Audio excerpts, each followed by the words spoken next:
All right.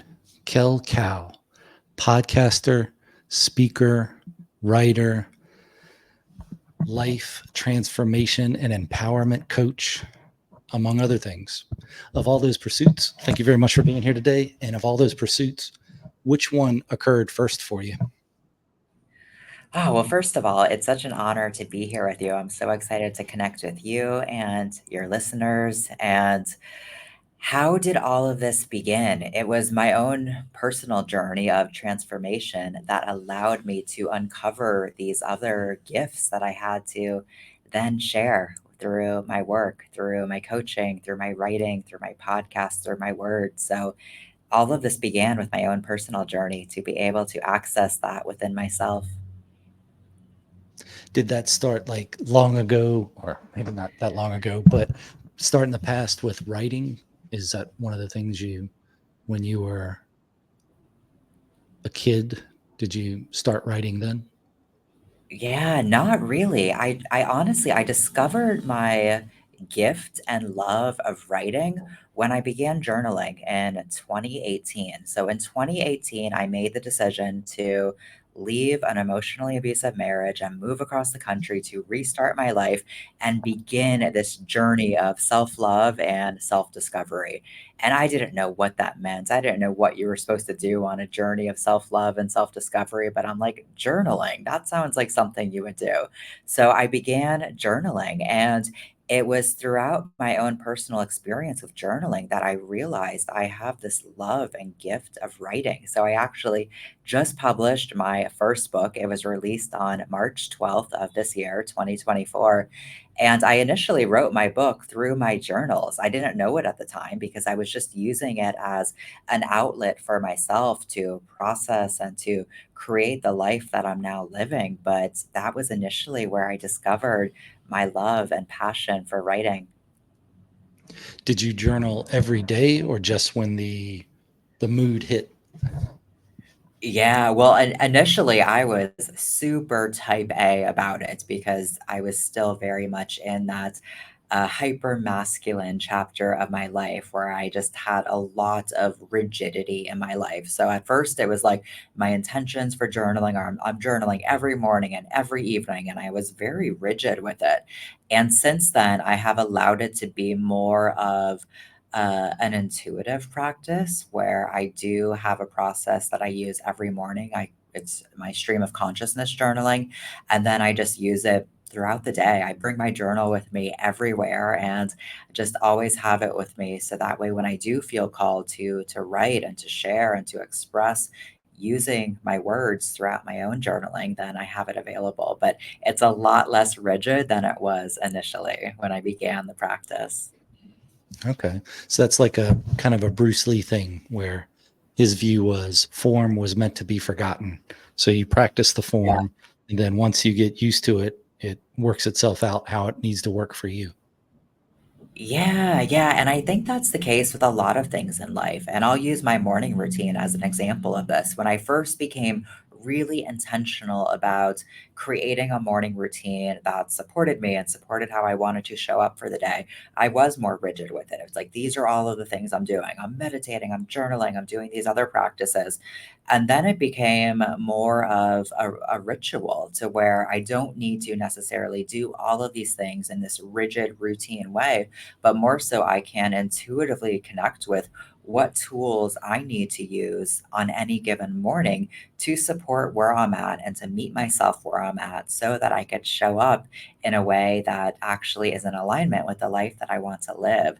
So I have my non-negotiables, but there's more flexibility. But I do believe that the routine, that form, so to speak, is important when you're starting something new. And then once you have the foundation, you have the space to become more flexible and fluid with how you actually implement and utilize it. Once you started thinking this journals are going to be a book, how did you approach it Yeah. differently? Or did you continue the journaling and then just start the writing process? Yeah, so that was a journey in and of itself because simultaneously I was on my own personal journey of self-love, self-discovery, which is essentially the healing journey, which is the journey of transformation. So, throughout this journey, I made several life pivots, including changing careers. So, I've had several careers. I was initially a speech language pathologist and worked with children, teaching them how to speak and communicate.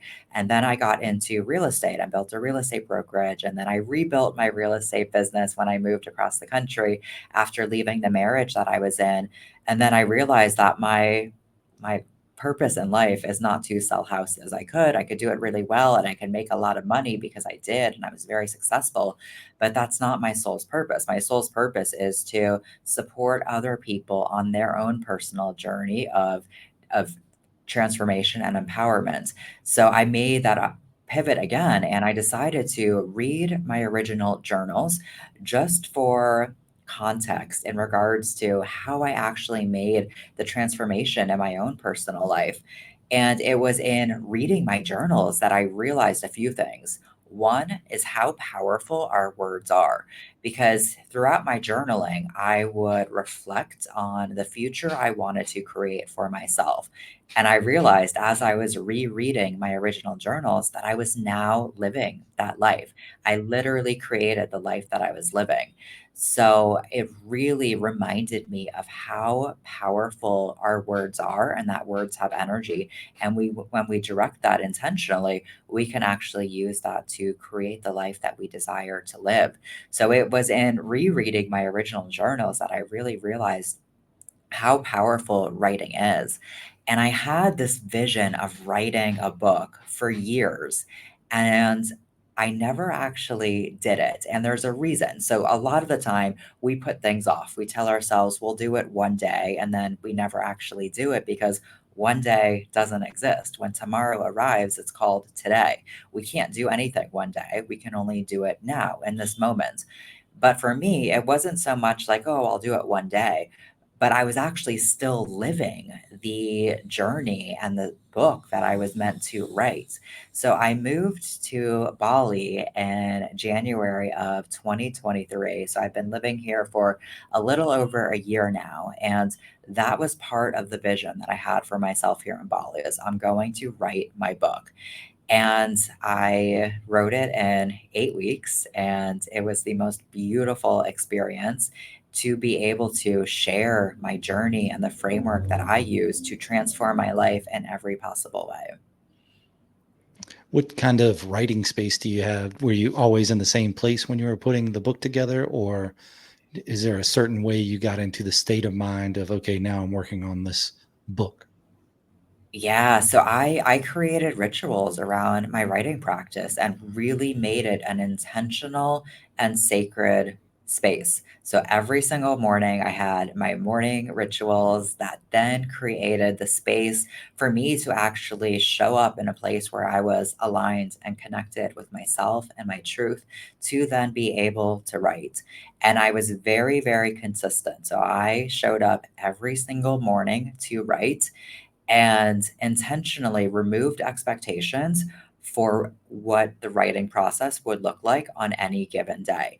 And this was mildly difficult as a recovering perfectionist, where I do have very high expectations for myself. But there would be some days where I would write maybe just a couple hundred words because they just weren't flowing. But rather than push, because whenever we're pushing something, we're creating more resistance, which keeps us further stuck and stagnant in wherever we are. So rather than push and force it, I would just let that be okay.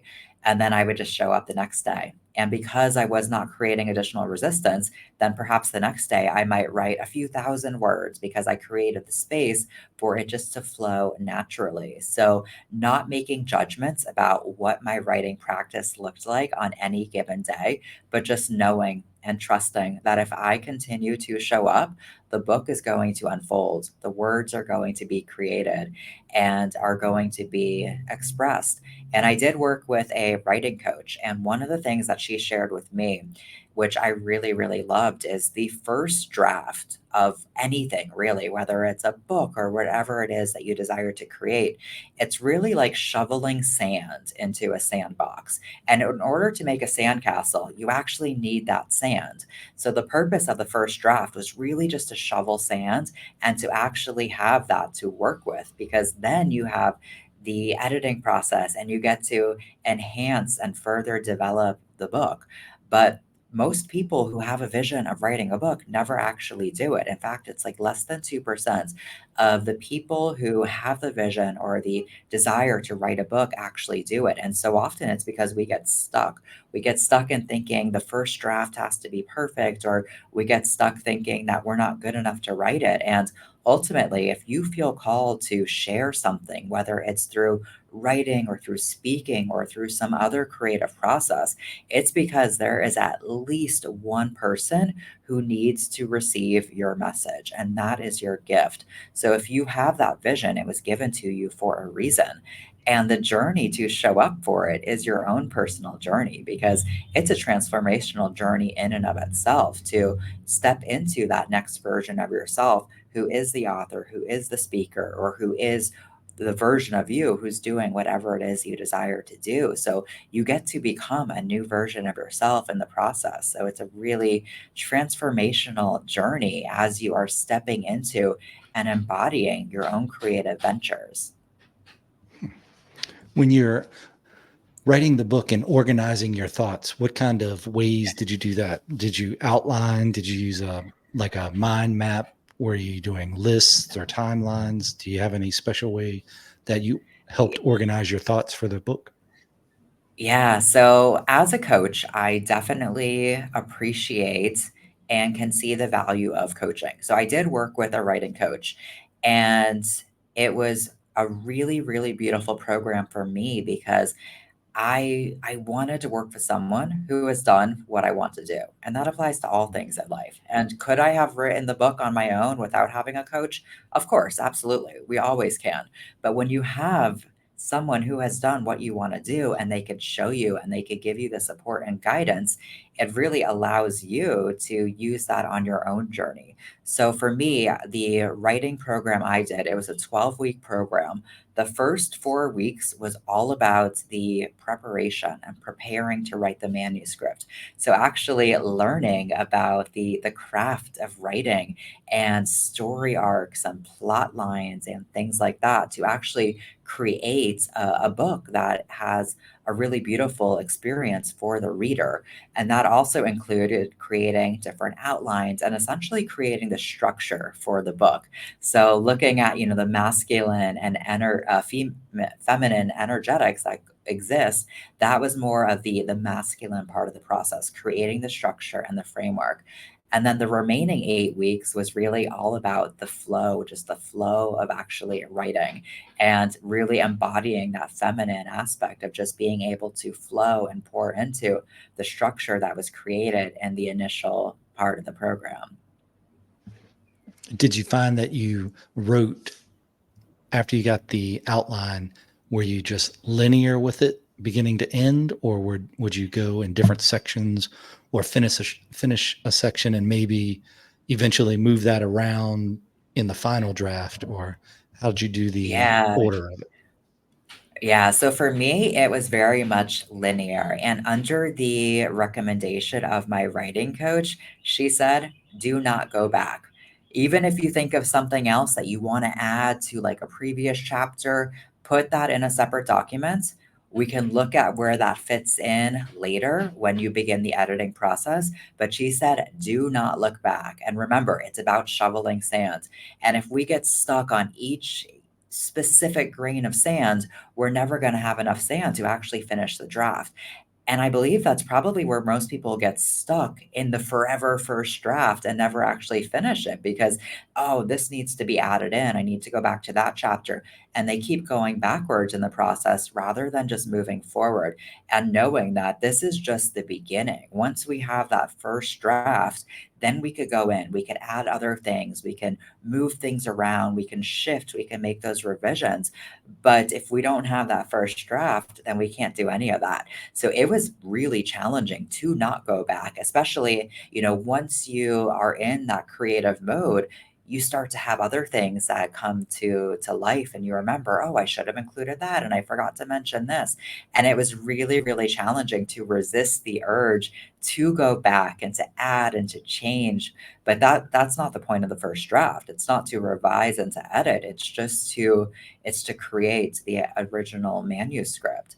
So I did create a separate document where I would just make notes like, oh, forgot to mention this. I want to add this story or this anecdote or this particular lesson. And then working with the editor, I was able to add that back in. And even after creating the first draft, going back and reading it from start to finish, which is a really interesting experience, actually reading your own book, even if it's not in its completed form, and then just actually getting a feel for what I wrote. And then looking at, okay, what really needs to be added? What really needs to be included or deleted so that way I can share the message in the most impactful way. Yeah, I think it is key if you're going to write a book, if that's your goal, is to get that basic skeleton down and then Yes. go forward through the basic idea, even if every chapter isn't finished, get something in there so you have Yeah. something to start building on. And I think that is where a lot of people get bogged down is they'll get a couple chapters in and then they'll go, well, I want to add this to this first one. Yeah. And then you end up during your first draft for the whole thing, you end up with this first chapter that you've probably gone through 3 or 4 times. And it could be, in essence, your sixth draft of your first chapter. Yeah. And then you Yeah. just feel like I'm never going to finish because I have all of this stuff stretched out in front of me that's not there yet. And it's taken me Yeah. this long to do this. And you don't put together that, well, the reason that is because you've skipped the process on everything else. But Yeah. how do you organize when you get that document or you get that collection of notes? Either you're writing it down in a notebook, you have it on your computer or a phone somewhere. I use the note feature on the phone a lot, and I end up with pages and pages of just ideas from when you're out in the middle of the day walking around, or when you're trying to go to sleep and you can't, and an idea pops in, and you're like, Yeah. well, let me just write this idea down so I can think about it later. And you don't feel bad about not writing those things down because that's Uh, the point of being a writer. You have to write. But yeah. how do you Yeah. organize all that when you get this mountain of notes? How do you work that back in? Yeah, and that really is when we get most of our creative inspiration and ideas. It's not usually when we're sitting down to focus on it. It's usually when we are out and living life and just feeling inspired or in the middle of the night. That's when I get so many downloads that just come in, and I'll do the same thing. I'll pull out my notes app and just jot things down. So I do have some organization to it. So on my notes app, I'll have some notes dedicated to content, so just different ideas for content to create for Instagram, for example. Or for the book, it would just be a specific note only dedicated to the book. And then knowing, okay, so now I'm working on my book, I'm going to review the notes and just see what needs to fit in where. And sometimes it's like, this actually isn't even part of the book. This is just a really great, like, idea or reflection, but it's not really part of that. But having some organization and systematic structure to it allows you to just kind of organize and use it, because so often we will create these notes and they just stay notes on our phone, which isn't really serving anyone. It's not serving you and your creative expression. It's not serving the people who are meant to receive that gift. So it can be really challenging sometimes to actually take all of the notes and ideas from the phone and the app on the phone and actually bring them into reality where they get to be shared. So just having some organization to it can help so that way you know what to access it. One thing I started doing a few years ago, which I love, is because I used to just write down different ideas and reflections all over the place on sticky notes, on random pieces of paper, on different things here and there. So I started making a specific note on my phone and I title it for the year. And that's really where I just share general just ideas and inspiration and reflections that come through to me. And it's a really beautiful practice to then read it at the end of the year and just kind of see the progression of different thoughts and ideas that you had. So I love, love, love doing that. And I especially use it as I'm, listening to podcasts or reading books and, certain things resonate with me and I just have my own reflections. So I'll use that, which is a really powerful practice to review then at the end of the year. But if it's something specific for a creative outlet, whether it's creating content or my own podcast or the book, then I will just have its own specific notes and place to share that.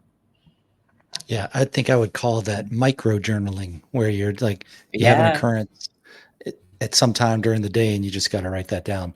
The I think that's Yeah. one of the second biggest things that trip people up when they start writing a book, besides the starting on a chapter and then not getting far enough along to where you can see, okay, I'm working on a book, to where you're just over and over again on the same chapter, that you get those notes. So you've showed up to do the work and you're doing the basic work.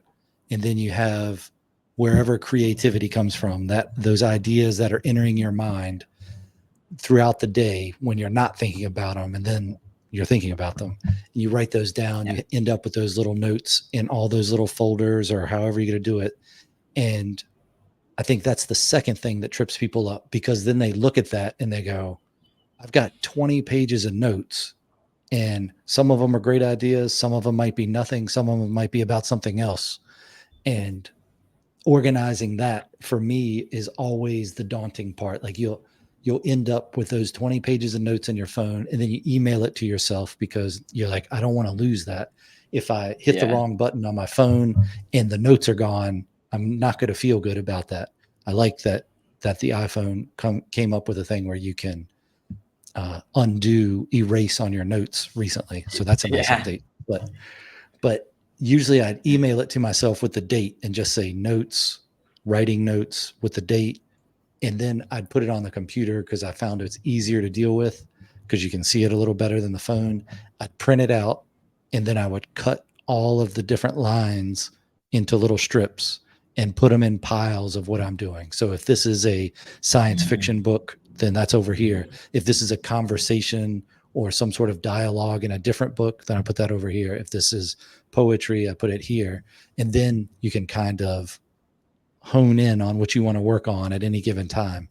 And actually, I did put them in baskets sometimes. So I'd have this basket of ideas, this basket of ideas, this one. And then you can take them out, arrange them on a table into the correct order that you want. And what I would end up doing is taping them on a piece of paper. So then you have some sort of linear flow to it so they don't get mixed up when you're doing Yeah. something else.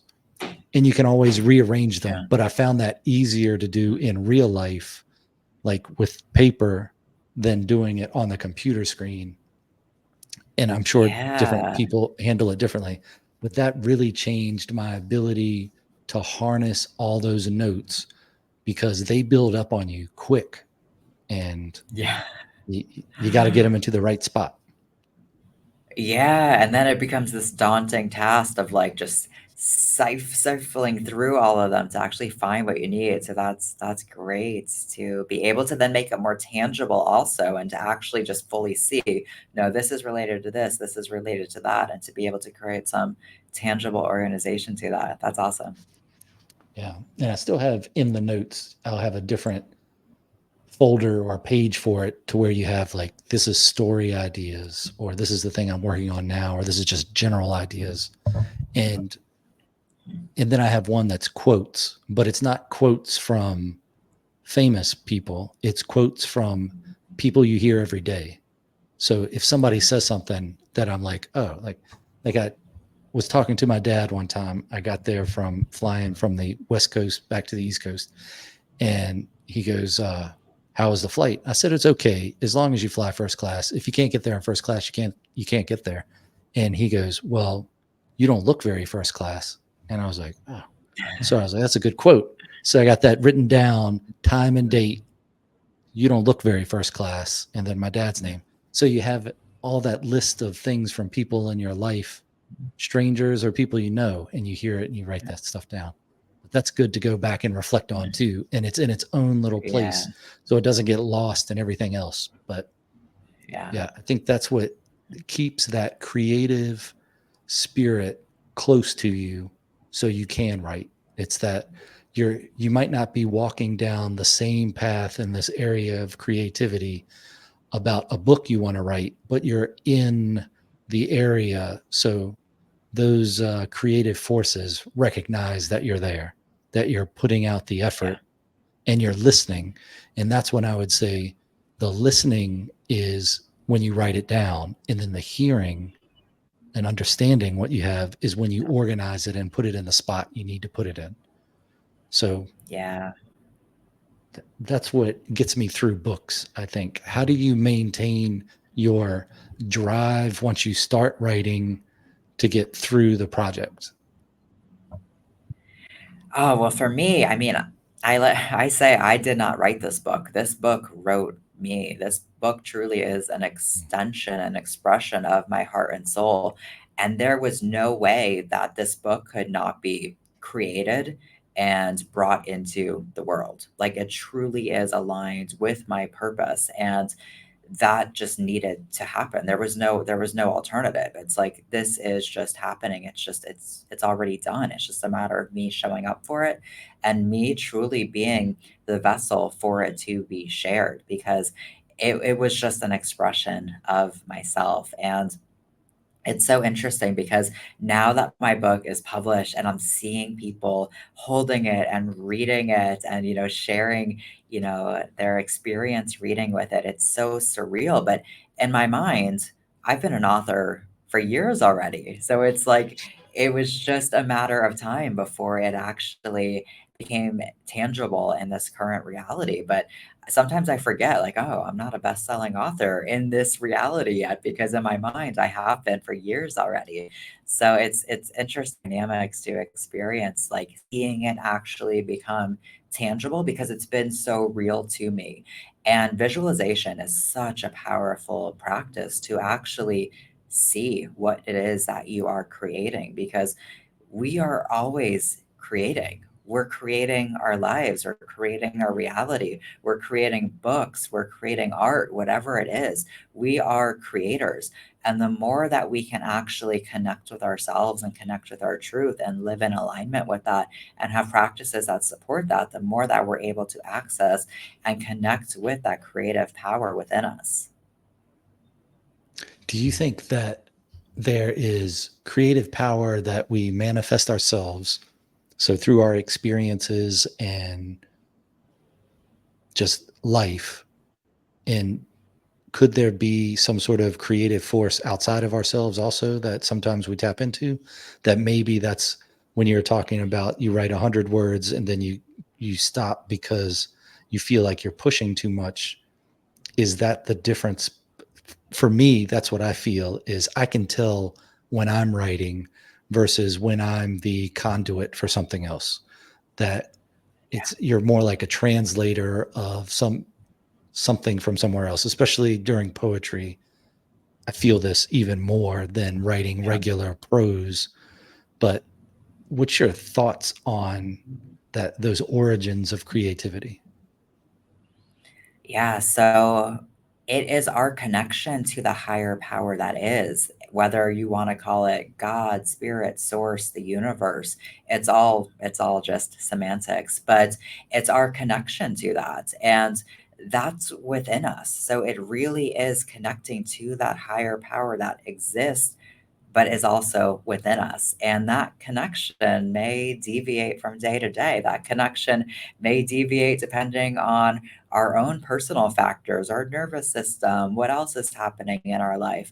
But that power is always there. We're never not connected. It's just our awareness of it and our ability to tap in and access that. So for me, having practices and rituals that really support me living in alignment with the truth of all that is and living in alignment with my truth and strengthening my awareness of that connection allows me to connect with those creative forces more accessibly. Hmm. Do you think when we're not connected with that, like if we're not searching for it or if we're ignoring it, like the idea of you get this thought in your mind and you don't write it down and you try to think, look, I'm just trying to go to sleep. So let me stop thinking about these things. What do you think creativity is doing that energy of creativity does when we're not paying attention to it or when we're not involving ourselves with it? Like, I guess the idea is creativity always waiting right there for us, or is it just doing its own thing, and then when we reach out, it reaches out? How do you Have you ever thought about that? Yeah. Have you visualized creativity? Oh, this is a really interesting question, and I'm not sure I've ever really thought about it in this context. But for me, I view creativity as it's a flow, it's a stream, and I do believe it's something that is always present. It might not always be the whitewater rapids where I'm sure you've experienced this, where sometimes like the ideas and the words are just flowing right through you. Sometimes it might feel more like a little trickle or a little stream, but Mm, I do believe it's always there. And it's interesting when it turns on and when it seems to turn off. Like for me, specifically between the hours of like 3 and 4 in the morning seems to be where I just get so many downloads, like straight mm, up speeches and talks and chapters of book. It's just all coming through. And sometimes I would get up and actually write it down. And then I got curious and I'm like, what would happen if I didn't? What would happen if I didn't? And I just allowed myself to receive these messages and to receive these downloads and to know and trust that I am going to be able to access what I need to. And that's what I do most of the time now when I'm receiving that. I just allow myself to receive that flow of creative energy and inspiration and to know and trust that I'm going to be able to access what I need when it comes time to take that aligned action in order to actually share whatever the creative messages that I received are. hmm. That gives me a little anxiety thinking about letting it wash over you and then not trying to catch it. But I understand. Me too, me too, but I honestly I got tired. I'm like, "It's 3:30 in the morning, I wanna sleep, I Mm, don't wanna turn the light on, I don't wanna look at my phone and have the light disrupt my circadian rhythm, and I don't wanna be writing right now," and sometimes, yes, sometimes I do feel called to do that, and I used to do it like, "Oh, I need to get this down," but an example of this that I experienced most recently was probably about maybe 2 weeks ago. Literally, I've been planning my book launch because my book was just published this past week. I had a really beautiful launch event, and of course, I'm like, "I'm gonna give a speech. I'm gonna give a speech and talk," and probably maybe 2 weeks ago, I had my entire talk just downloaded, like, literally just as if I was giving it in real life. It was just coming through at like probably 3:30 in the morning. And I'm like, wow, that was so good. I want to like write it down, but also I'm like, no, I just want to sleep. I'm not trying to wake up right now. And it's funny because I had like prepare speech on my to-do list for at least a week. And finally, it got to the day of the event, and I'm like, I don't want to write a speech. I don't want to have something scripted that I am then going to just memorize and perform. I want to fully be able to just connect and channel what I need to say and the message that I want to share from my heart and from my truth, and trust that I will say and express authentically whatever needs to come through. And that right there used to be such an edge for me because even when I first started my podcast, I used to script the episodes because I love writing. And I'm like, oh, I could write all of this out. But I didn't trust myself to actually show up and know that I'm going to be able to communicate it and express it in real time. And being able to trust yourself is such an important part of the creative process because what we are channeling, we have to be able to trust that we can deliver that and we can deliver it in an authentic way. And the more filters that we add, the more that we distort and dilute the message and the power of the message that we are sharing. So, to be able to just be connected with yourself and to share that authentically from your heart and soul is the truest form of expression, but it requires trust in yourself. It requires doing the work to be able to remove those filters that we are using to flow our message through and to really be able to embody our message on a deeper level.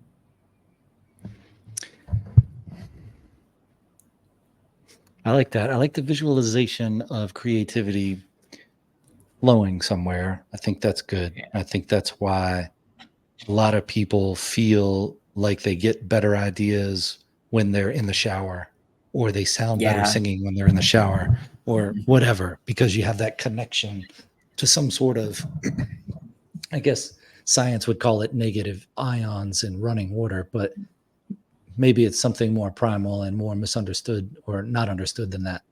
But the trusting yourself and trusting that that creativity or that spirit is going to be there is a big thing. I did worry after I finished the first poetry book that my intent was I'm going to write one poetry book and then I'm going to get back to writing science fiction. And then after I finished that, I had made such a regular habit out of when I would write and kind of organizing the ideas when they did occur to me or when they were presented, that then I couldn't turn it off because it felt like that creativity thing was like, hey, notice this, put this down. And then I didn't want to seem ungrateful to whatever energy Mhm. that was and Yeah. say, no, I'm doing this other thing now. So then I was like, oh, okay, well, I'll just keep doing this then, and I'll do that other stuff too. But short of thinking about a speech, I think it comes back to that form is meant to be forgotten, where if you do it enough, you're good. You can trust yourself. You know you're going to be okay organizing your thoughts and talking without a script. But Yeah. certainly I'd feel better with at least an outline if I was going to do a public speaking thing, just in case you got caught up in the moment and you forgot one thing. You can look down and you have just a couple words that say, okay, this is what I'm supposed to talk about. And then you keep going with it. But Yeah. Well, it's an I think it interesting depends idea. on I think it depends on the context too and the circumstances. So for me, this was my book launch. I got to share whatever I wanted about my journey and my experience writing and just the gratitude for all of it. But yes, if you are giving a very specific, let's just call it a keynote speech, where you do have very specific items that you need to share, then yeah, that might be a different process that you want to utilize. But ultimately, when you are embodied in the message that you have to share, it really is just coming through you. Mm. Yeah, over preparing is a problem, especially in speech writing or public speaking, for sure. You can tell if somebody's underprepared, and you can tell if they did it too much and it just sounds like you got the eye contact and everything down, but it's you're reading it from your memory instead of Yeah, yeah, thinking this is what I want to talk about and this is how I'm going to do it for the moment that I'm in right now. That speech could be different yeah, 5 minutes from now or to a different crowd or yeah. whatever. But You can really feel the energetic difference in those circumstances for sure. And it's a bit like it's like almost like riding a bike, right? Like at first you have training wheels to actually learn and find your balance. And then the more that you practice, you get to remove those additional supports and just know and trust that you're going to ride the bike. You're not going to fall over, you're not going to topple over and crash, and you know that you got it.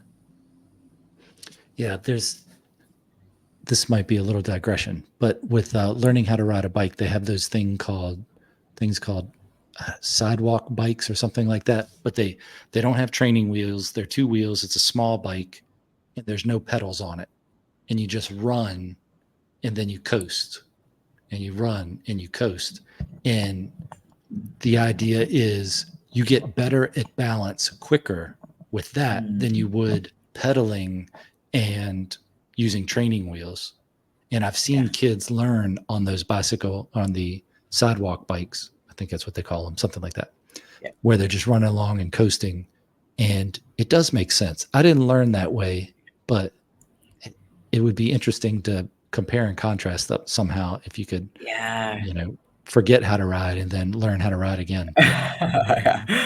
Yeah, I Sometimes didn't learn learning that how way to ride a either, bike, yeah. I rode a but bike it when I was a kid and then went back to yeah. it after not riding for 4 or 5 years, and then I was like, "Oh, riding a bike is not exactly riding a bike," because I did have to learn a little bit again, like get used to the balance again. But Yeah. yeah.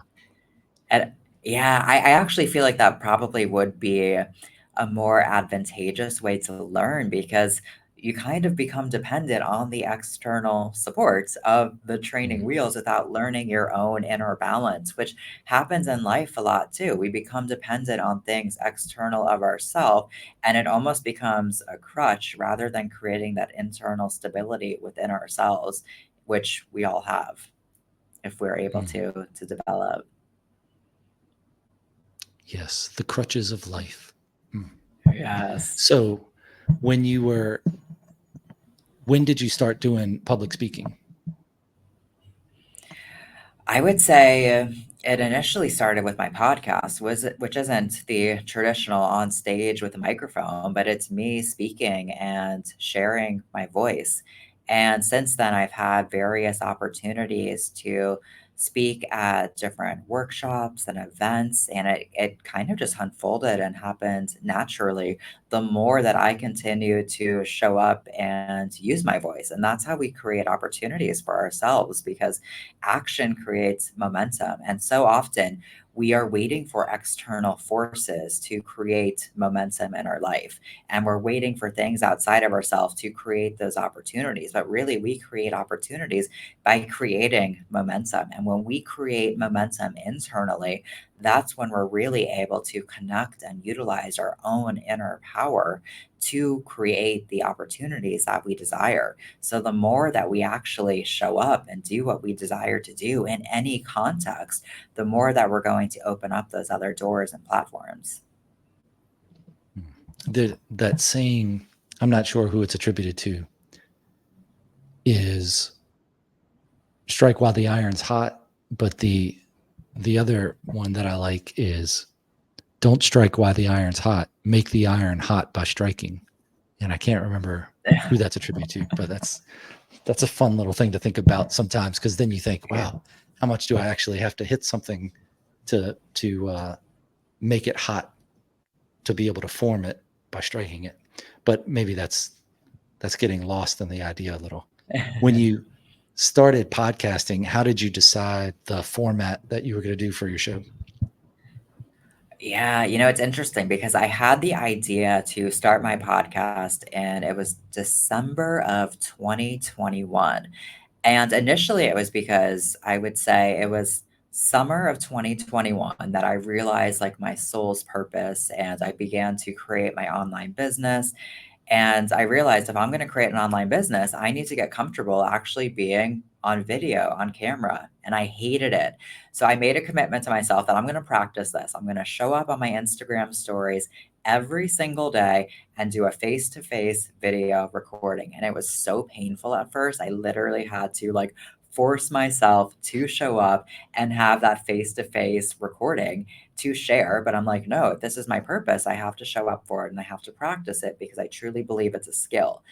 And as I developed more confidence in it, my stories were getting so long. I was sharing like 5 minute like videos of me on my Instagram stories, just talking every day. And I'm like, this is getting kind of silly. This is not the appropriate platform to be sharing such Mm. long forms of content. And also, then they're gone after 24 hours because that's just the way Instagram works.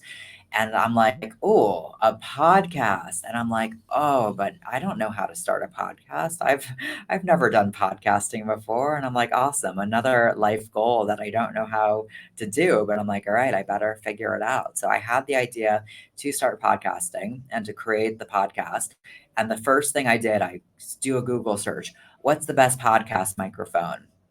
And I caught myself and I'm like, actually, you don't need the best podcast microphone. It's not about the microphone, it's not about the equipment. Yes, those things matter. Yes, those things are important.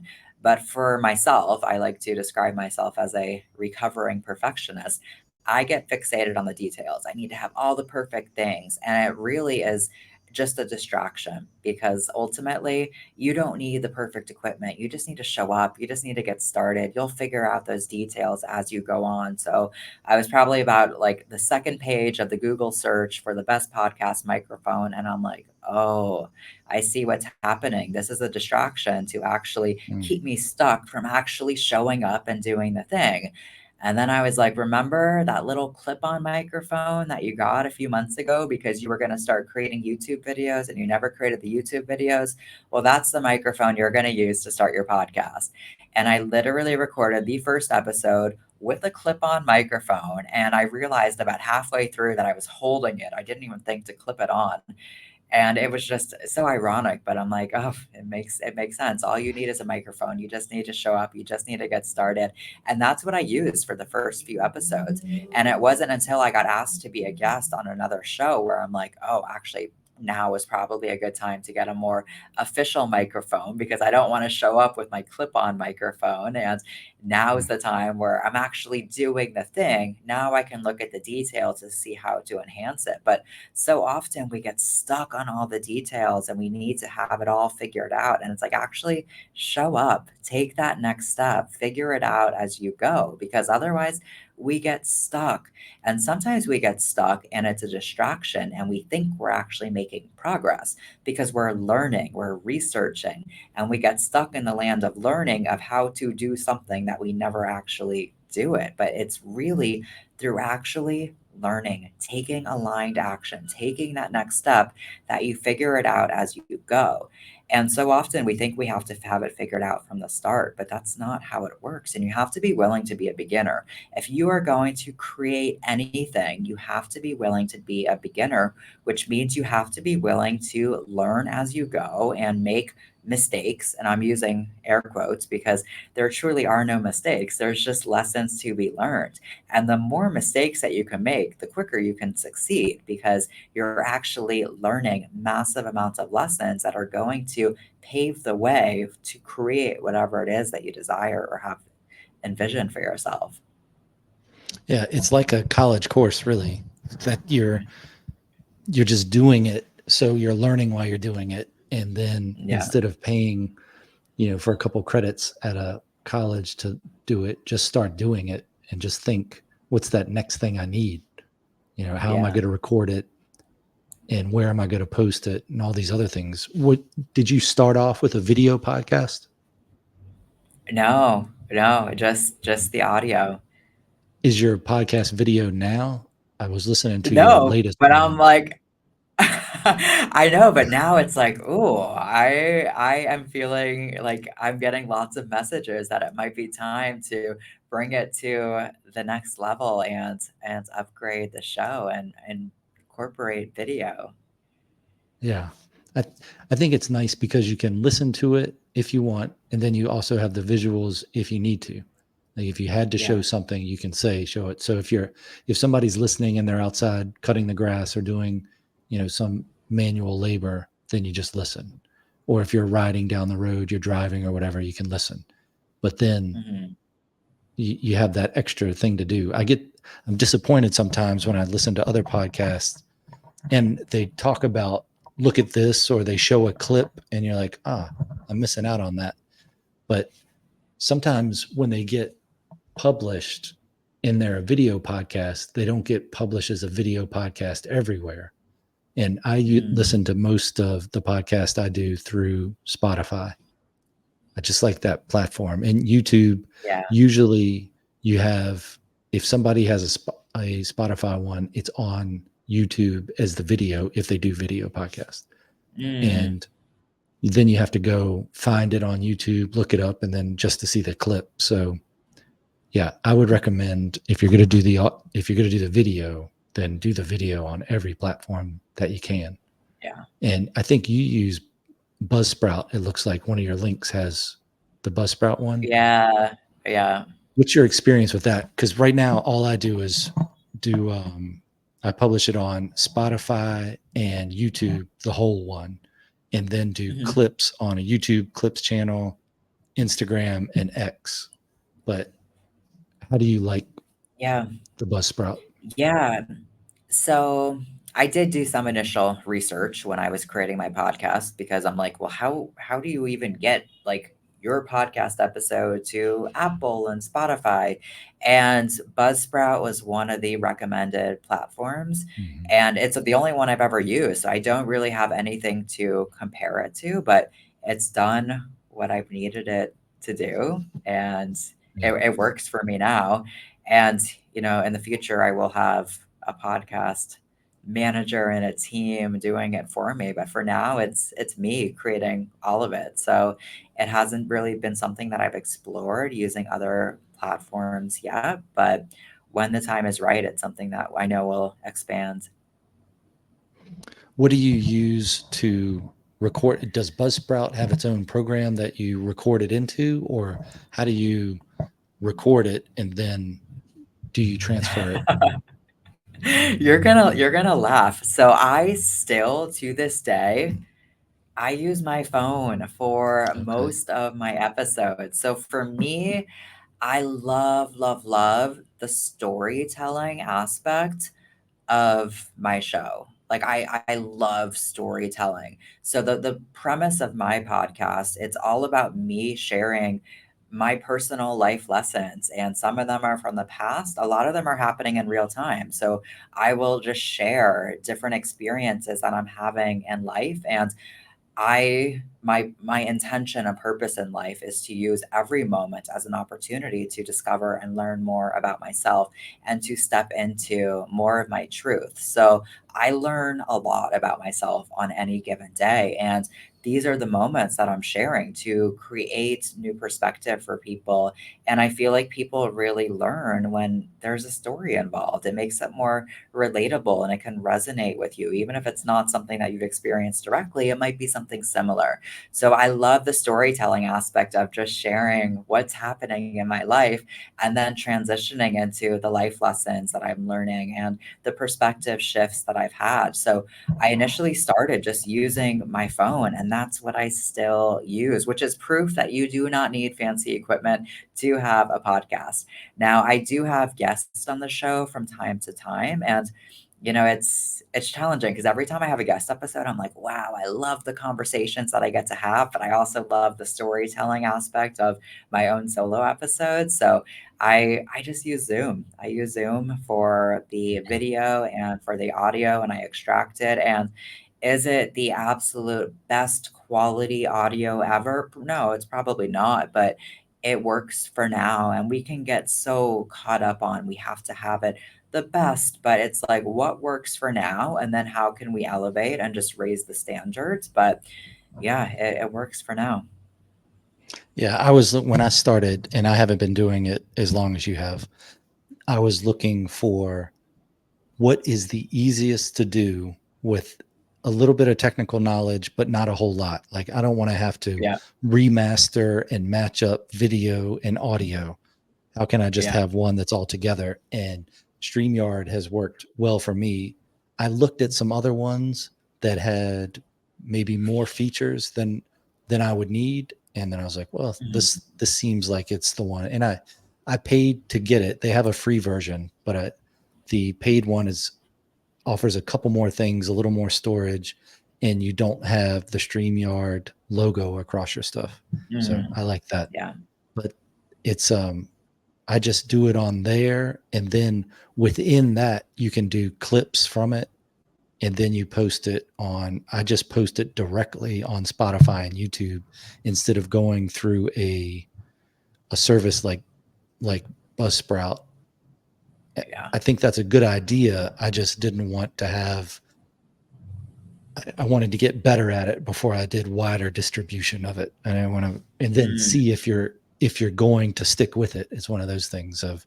I think that's why the phone is good to use to start, because you can see how it is, learn what you need to, and get the best yeah. equipment for whatever it is that you're doing.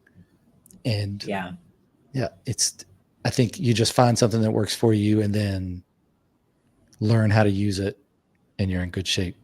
But hmm, when you have guests on, how do you do the scheduling for them? Yeah, so scheduling, I use Calendly, which is a platform that has access to my calendar and you're able to set your availability. And I use that for pretty much most of my business, whether it's scheduling coaching calls with clients or workshops or other events. I usually use Calendly and I share the link. I let them choose a time that also works with my calendar because it's synced with my calendar. And navigating the time zone can be challenging at times because Mm-hmm. I live in Bali, and for most people I'm living in the future. Like, for example, right now it is Friday morning for me, which is probably Thursday evening for you, but Yep. there's a yeah. So it's It's it's 12 hours interesting. different right now. Yeah, yeah, which it's an interesting concept to think about time, and it really is just a made up construct. But yeah, it's been mostly straightforward navigating the time zone differences, and there's like that window of opportunity where it's not in the middle of the night for me or for you, but it's Mm-hmm. been working pretty well. What is when you get a guest? How do you get them off of like the matchmaker.fm, or is it people you know, or a mixture of both, or how do you do where do you find your guests? Yeah, so for me, most of the guests that I've had on are people that I have connected with in real life. So perhaps I've had guests on the show where I initially did connect with them through various websites such as Matchmaker, which is like it's like the online dating of podcasting where you can Mm-hmm. connect with different guests. And if we have a really great conversation, I might bring them on if I feel like it's a message that would be impactful for my listeners. Or it might just be one of my own personal mentors that I've had that I've worked with that I want to then share. So it just depends. But most of my episodes have been solo episodes. What's what's your success rate of when you talk to a person about being on and that they're actually on, and then you do the recording for it, like percentage For wise? ask You ask, yeah, for asking them to be on my show or for me asking to be on their show. for you asking them to be on yours. I don't I don't think I've ever had anyone say no to be a guest on my show, to be quite Hmm. honest. There's someone that I'm waiting to actually coordinate scheduling with, but I don't feel like I've had anyone say it doesn't feel aligned to be a guest on my show, but I am very intentional and specific about the people that I ask, and I do feel like the people I'm asking, it's a really aligned match, and for most of them, I do have a relationship with them already to some degree, so it's not like I'm just, messaging, someone that I've Strangers. not had any. Yeah, yeah. So Yeah. most of the guests that I've had, I do have a relationship with and a connection with to some degree, and it just makes sense for them to be on the show. Hmm. How often do you do your show? Like, do you have a goal of putting one out every week or every, what's your schedule for that? Yeah, every week, and I have yet to miss a week. I release my episodes on Tuesday, and that is a commitment I've made to myself. And I'm I don't when I first started doing this, I'm like, I don't even know how this works. I see podcasts in season 1, season 3, season 4, and I'm still on season 1. I'm just going because I made a commitment to myself to show up. And that's not saying that you can't take breaks, and please take breaks, especially if you need rest. Rest is incredibly important, but I've just had ideas and messages to share week after week after week, and I've been consistent in releasing an episode, at least one episode a week. At first, when I first started it, I someone shared that you should release episodes more frequently at first just to generate more exposure and visibility. So for the first month, I released 2 episodes a week. And then I'm like, wow, that's a bit aggressive. And that's more energy than I have time to commit because I'm not a full time podcaster. At that point in time, I was still doing real estate. I was building my coaching business and adding podcasting on top of that. So I'm like, okay, after 1 month of 2 episodes a week, I'm like, yeah, that's not what we're doing. It's 1 episode a week. And occasionally I will release a bonus episode if I just feel called to share something, but it's very just informal, me just showing up and speaking in real time to something that I feel called to share. But for the most part, it's just been an episode a week since I started. Yeah. That I guess And that's people different. like that consistency. Consistency, I think, is the biggest thing with podcasting. Whatever Yeah. whatever your format is, or however often you do it. If you're doing once a month, once a week, whatever it is, Yeah. consistently doing it, because it's easy And just in the podcast that I listen to, if they stop doing it for whatever time that was their normal time, and I've made that part of my schedule to be able to listen to it, like plan on listening to it, and then if they yeah. have reruns or classic episodes or whatever, then you're like, and you fall out of that habit, and then Yeah. something else fills it. So it's, yeah, consistency, I Yeah. think, is a big deal. That Well, was and that one of also my, builds go ahead. yeah, that builds trust with your audience as well because my listeners know they're getting a new episode every single Tuesday. It's not like, "Oh, is there going to be a new episode? Maybe this week, maybe not." When you have that consistency, whether it's once a month, every 2 weeks, every week, when your audience and when your listeners know what to expect, that builds trust. They can depend on you. They know you're going to be there. I send out, I call it my self care Sunday email. I send it out every single Sunday and I have for years. And sometimes there are days where it's like, oh, I really don't feel like writing this email. But I'm writing that email because my audience is depending on that. It builds trust, it builds credibility, it helps strengthen and develop the relationship. So the consistency is so important. And it doesn't mean you need to do it every single day or every single week, but pick something that works for you that you can be consistent with so that way you can really start to cultivate that trust with your audience and your listeners or whoever it is that's receiving what you're giving. How do you market or advertise your show? Yeah, so right now it's just word of mouth. It's me sharing it on Instagram, on my social media.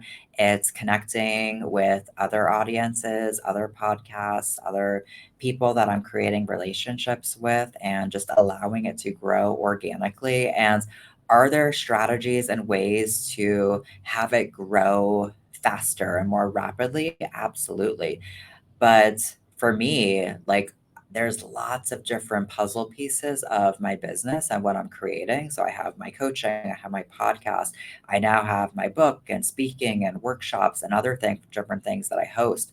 So I am focusing on lots of different things all at once. And I haven't actually created a specific strategy to really just focus on the podcast. And I'm not saying that's the right way to do it at all. It just depends on what your intentions are and what your specific goals are. So if your goals are to really grow and scale your podcast, there will be strategies to help you do that more effectively and in a shorter time frame. But for me, it's really just been about sharing my message in various platforms and building the foundation to support everything that I'm creating and building for my life. So most of that has just happened organically. Hmm. Have you tried or ever been a co-host on a podcast with anyone? Co-host. I no, I wouldn't say I've been a co-host with anyone. I've done lots and lots of guest episodes, such as what we're having right now, but I haven't really done any co-hosting. Hmm. Me neither. I've talked to a couple. I've talked to a couple people that co-host a podcast about classic science fiction short stories, and one of them taught or teaches podcasting in a college, and it's interesting to see. I think it takes away one of the big stresses. One of my biggest stresses is to remain consistent. Are you going to Mm, have a guest in a show for this week? Because I do weekly, yeah, and that's why I went from the one show a week to three, but they're all released on Wednesday. And then it's, well, if somebody cancels or doesn't show up, at least I have two. And then if yeah, I don't, then at least I have one. And if I don't have one, then I have two or three people that I can probably call on short notice and say, hey, can we do a podcast and then publish it tomorrow or publish it today or yeah, whatever? So that, I think if you're doing the solo podcast, that stress goes away. And then it just becomes, how do you motivate yourself to do it? And then if you have a co-host, I think it's a challenge maybe to get the schedules lined up, but at least you still don't have that stress of, am I going to have somebody that shows up? Like when you get the virtual studio set up and you send the person the link and then you're just waiting, you're like, are they going to show up? Are they going to show up? yeah, This is the only one I have for this week. Are they going to show up? And I haven't had too many that just ghosted me, but it has happened. And it is depressing because you do, somewhat preparation for it, not to over yeah, prepare. You don't look at everything you can find on the person, but you look at what their social media stuff is, and you think about, at least I think about what I'm going to talk about with them. And if I think about it too much, then I think that over prepares it, because it's like yeah, having a conversation you've already had in your mind. So you want to yeah, have, like, you want to just get some, broad strokes. So it's you can still find things out in the conversation. You're not just rehashing things you've already gone through in your mind. But yeah, the collaborative, either anytime you collaborate with other people, whether it's if you have your own podcast and then you get successful and now you have people like a showrunner or other people you're dealing with, I don't have that problem. But mm, if you get to that point, I imagine it's going to have its own different challenges. And I think that's one of the things that keeps anything fresh, is you're learning as you're going and you're adding to those experiences. So I like that. yeah. It's not What boring.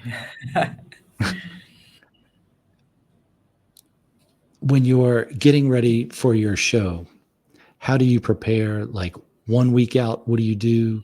And then a day out versus the hour before, do you have certain rituals like you do with writing, or certain organizational things you do and say, okay, this is a topic that I want to talk about? Like, you have a list of topics and then you say, this week, this is what I'm feeling, so I'm going to talk about this. Or how do you organize yourself for the show? Yeah. Yeah, it depends. So sometimes I will be very intentional with the topics I am, well, let me rephrase that. I'm always intentional about the topics I'm sharing. Sometimes I will be more strategic in regards to the sense that if I am releasing a certain program that I'm offering, I may be speaking on topics that are related to that program. But besides that, I'm really just sharing whatever is present for me, because I know if there's something I feel called to share, it's because there's somebody that needs to hear it. So really, it most of it, the inspiration comes from my everyday life. And I release episodes every Tuesday. I like to have them recorded a few days in advance, but there have been times where it's like Saturday or Sunday, and I'm still not entirely sure what I'm going to be discussing on next week's episode. And it's always because the experience that I needed to have hasn't happened yet. So maybe I'm at a yoga class on Saturday and I had this experience in the yoga class where that provided the inspiration for the next episode. So at first, I'm like, oh, am I going to run out of ideas? Am I going to know what to talk about? And just trusting that there's going to be something to share is something that's worked for me.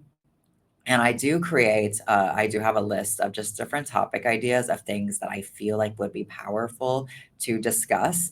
And it's interesting because I'll write down these ideas, different things that I want to share in regards to certain topics.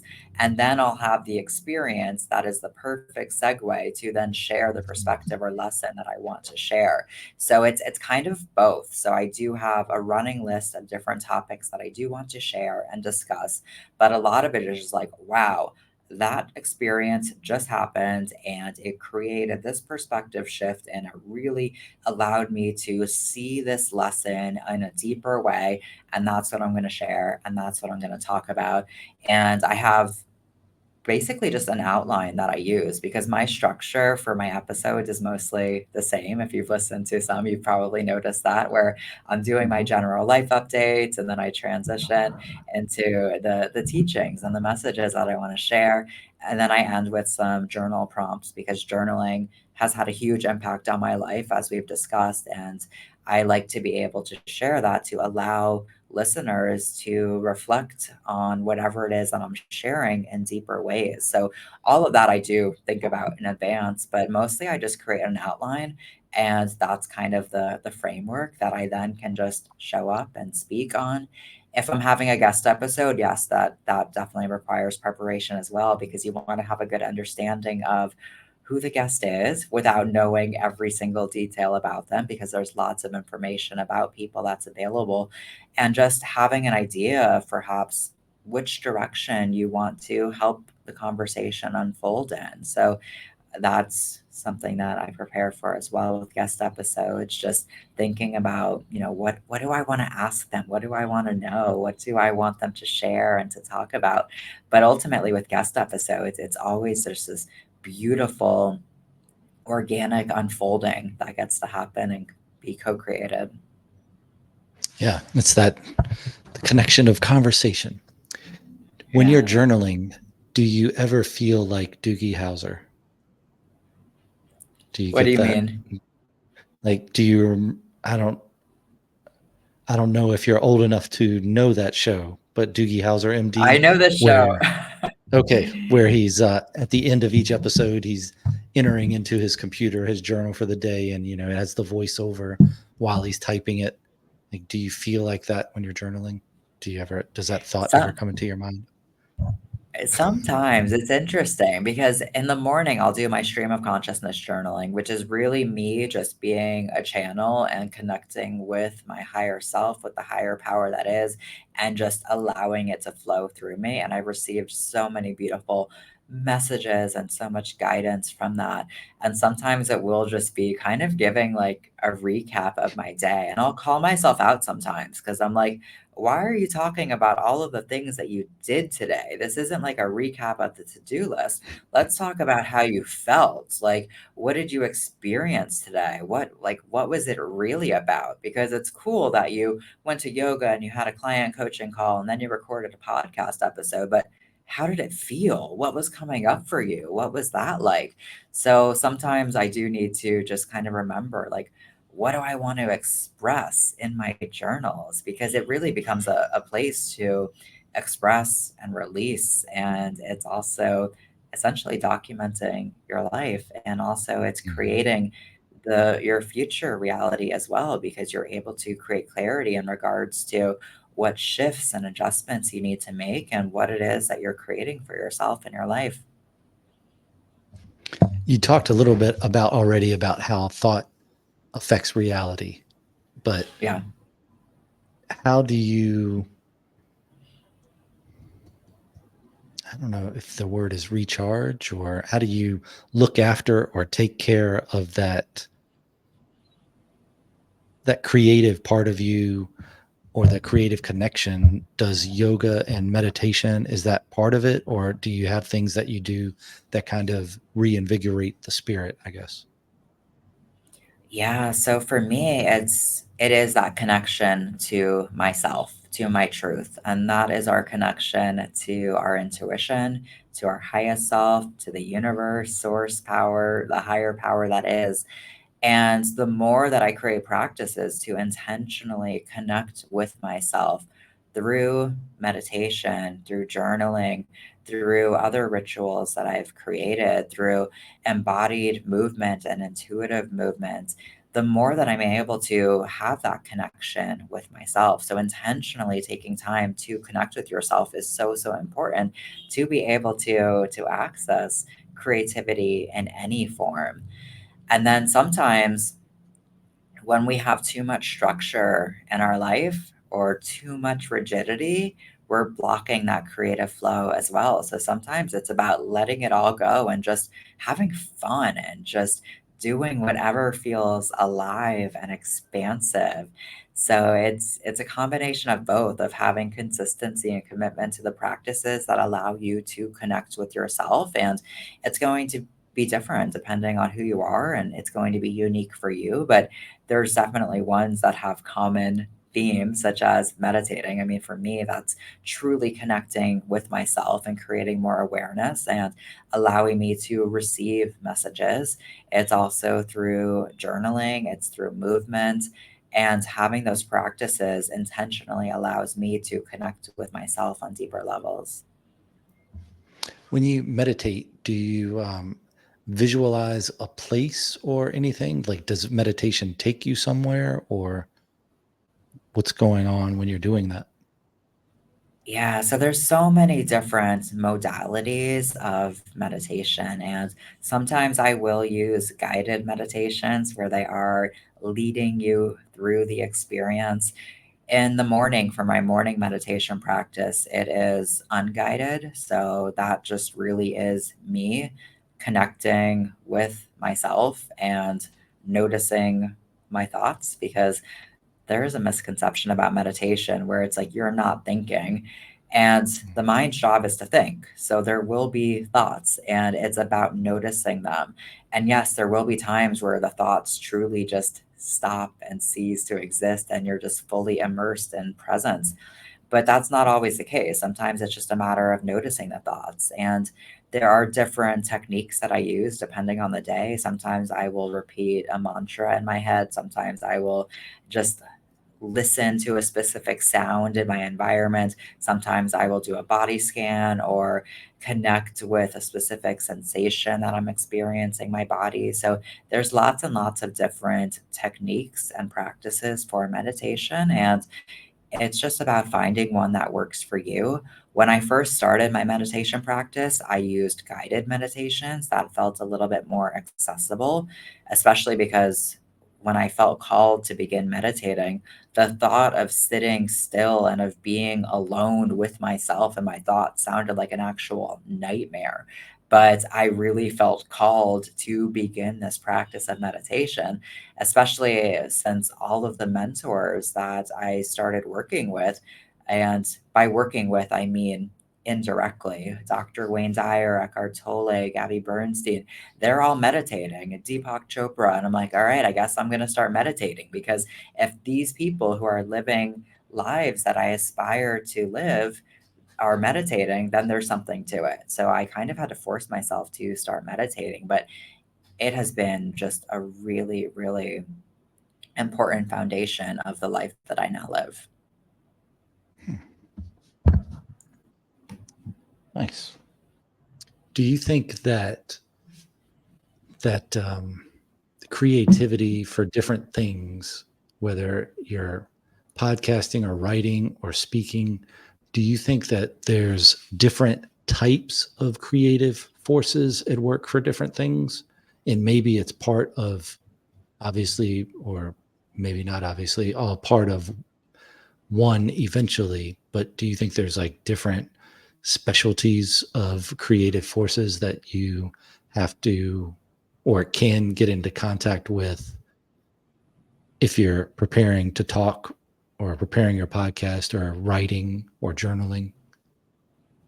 Yeah, so I believe there's just one. It's just connecting with the life force energy that exists within us. And whatever modality it's channeled through might be different from day to day, whether it's, I'm really connected with writing today or I'm really connected with speaking today. And it's definitely going to be different from person to person because we all have our own unique gifts because we are all creative. It may not be creative in the sense that we are drawing or painting or doing something from that artistic lens.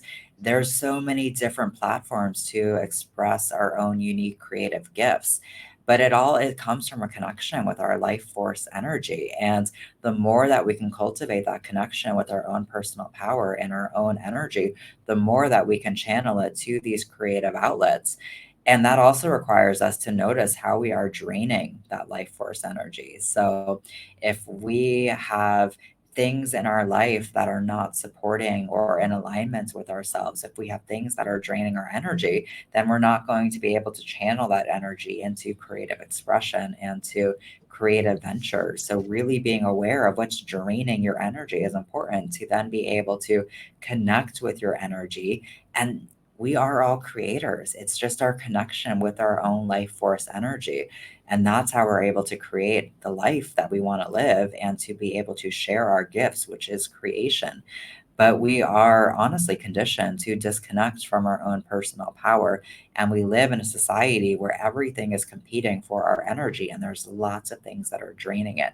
So, the more that we're able to recognize what is draining our own personal energy, the more that we can connect and tap into it, and then be able to channel it into whatever creative expression it is that we desire. Well said. What's the best way for people to be able to follow what your all your different type of work?